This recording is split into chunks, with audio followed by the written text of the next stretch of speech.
مجلس اتحاد المسلمین نے 2 مارچ کو اپنے حیاء کے 53 سال مکمل کر لیے ہیں۔ یوم تاسیس کے موقع پر دارالسلام میں ایک عظیم الشان جلسہ منعقد کیا گیا۔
دارالسلام کا وسیع و عریض میدان ریالیوں کی آمد کے بعد اپنی تنگ دامنی کا شکوہ کر رہا تھا۔ ہر طرف سروں کا سمندر دکھائی دے رہا تھا۔ لوگ مجلس کی 53ویں سالگرہ پر خوشی سے جھوم رہے تھے۔ آج آپ دیکھتے ہیں کہ آج بھی ہماری ریاست میں، ہمارے ملک میں بے انتہا مسائل ہیں۔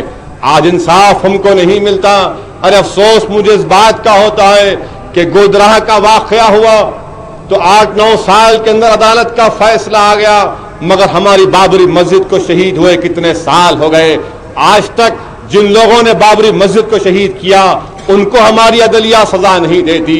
سوال یہ پیدا ہوتا ہے کہ اگر اکثریتی طبقے کے لوگ مارے جائیں گے تو 8-9 سال کے اندر انصاف ہو جائے گا، اور اگر اقلیتی طبقے کے لوگ مارے جائیں گے چاہے وہ سکھ ہوں یا پھر مسلمان ہوں، انصاف نہیں ہوگا۔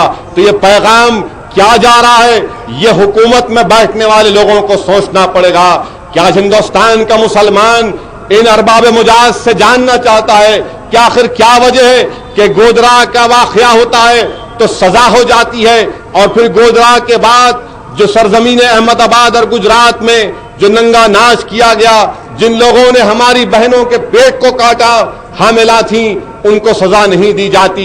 تو بتاؤ یہ کون سا انصاف ہے، یہ کون سی جمہوریت کی کامیابی ہے؟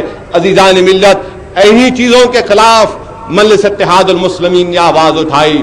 آج ہم پر لوگ تنقید کرتے ہیں، مگر میں ان تنقید کرنے والوں سے کی بات پوچھنا چاہتا ہوں، ارے بتاؤ مالیگاؤں میں 4 سال سے 9 مسلمان بلا کسی وجہ کے 4 سال سے جیل میں ہیں۔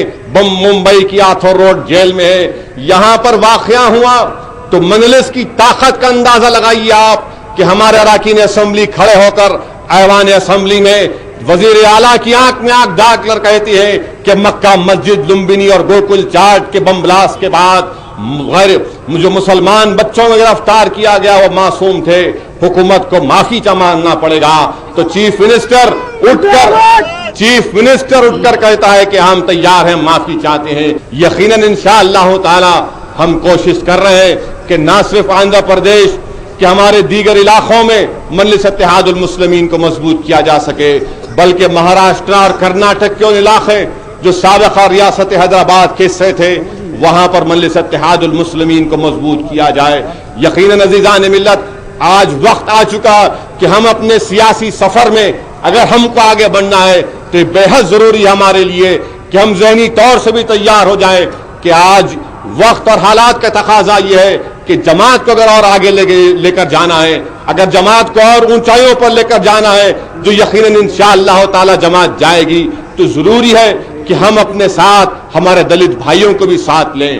جو آج آندھرا پردیش کا ہے، میں مرکزی حکومت سے مطالبہ کرتا ہوں کہ مرکزی حکومت فوراً مداخلت کرے اور یہاں پر آندھرا پردیش کے حالات کو سدھارے۔ حکومت کی ذمہ داری ہے کہ آج آندھرا پردیش میں جو کچھ بھی ہو رہا ہے مرکزی حکومت مداخلت کرے، حالات کو کنٹرول کرے۔ عوام کو چاہیے کہ عوام کو تکلیف نہ پہنچے، یہ کام حکومت کا ہے۔ آج یہ تعطل کو ختم کرنا پڑے گا، ایک پیغام مرکزی حکومت کو دینا پڑے گا کہ ان کی کیا پالیسی ہے، وہ کیا کرنا چاہتے ہیں۔ اس طرح سے اگر چھوڑتے رہیں گے حالات خراب سے خراب ہوتے جائیں گے، اور سب سے زیادہ تکلیف یہاں پر رہنے والے بسنے والے عوام کو پہنچ رہی ہے۔ مجلس اتحاد المسلمین حکومت آندھرا پردیش سے مطالبہ کرتی ہے کہ کسی بھی حال میں ایس ایس سی اور انٹر کے امتحان ملتوی نہ ہو، بلکہ حکومت کی ذمہ داری ہے کہ وہ ایس ایس سی اور انٹر کے امتحان کروائیں۔ جو لوگ احتجاج کرنا چاہتے ہیں، جمہوریت ہے، ان کو احتجاج کرنے کا حق حاصل ہے، مگر احتجاج ایسا نہ کریں کہ نوجوان بچوں کا مستقبل خراب ہو جائے۔ آج غریب بچے ایس ایس سی کے امتحان کی تیاری کر رہے ہیں، انٹر کے امتحان کی تیاری کر رہے ہیں۔ ہم امید کرتے ہیں کہ حکومت پورا مؤثر انتظام کرے گی اور یہ امتحانات کو کسی بھی حال میں ملتوی نہیں کیا جائے گا، ورنہ بچوں کا ایک سال خراب ہوگا، ان کا مستقبل خراب ہو جائے گا۔ عزیزان ملت، میں آخر میں پھر سے آپ تمام سے ادباً گزارش کرتا ہوں کہ اپنی جماعت کو مضبوط رکھیے، اپنی جماعت سے اور وابستہ ہو جائیے، اور ان نوجوانوں کو میں دعوت دیتا ہوں کہ آج آئیں، اس جماعت کی ذمہ داری کو اٹھائیں۔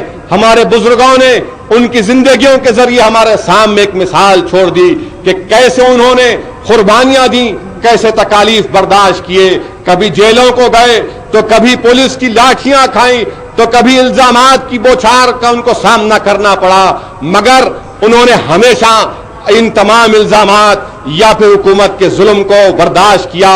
مجلس اتحاد المسلمین کے کارناموں کی فہرست طویل ہے، لیکن حالیہ 2 برسوں میں مجلس نے جو کام کیا یہ آپ کے سامنے ہے کہ کس طریقے سے حالیہ 2 برس پہلے انتخابات سے پہلے مجلس پر کیسے کیسے الزامات لگائے گئے، لیکن مجلس نے الزاموں کی پرواہ نہیں کی۔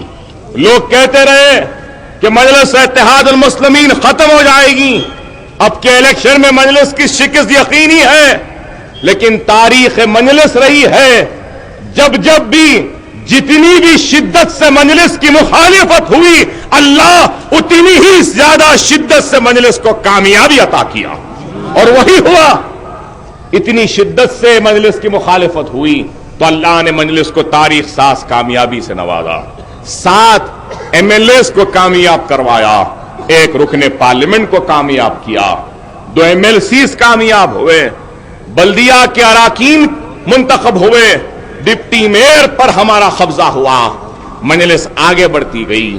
مجلس اتحاد المسلمین نے کرنول کے متاثرین کی امداد کی، جو پانی برسنے کے بعد ڈوب چکا تھا کرنول، قریب 1 کروڑ کی امداد مجلس نے دی۔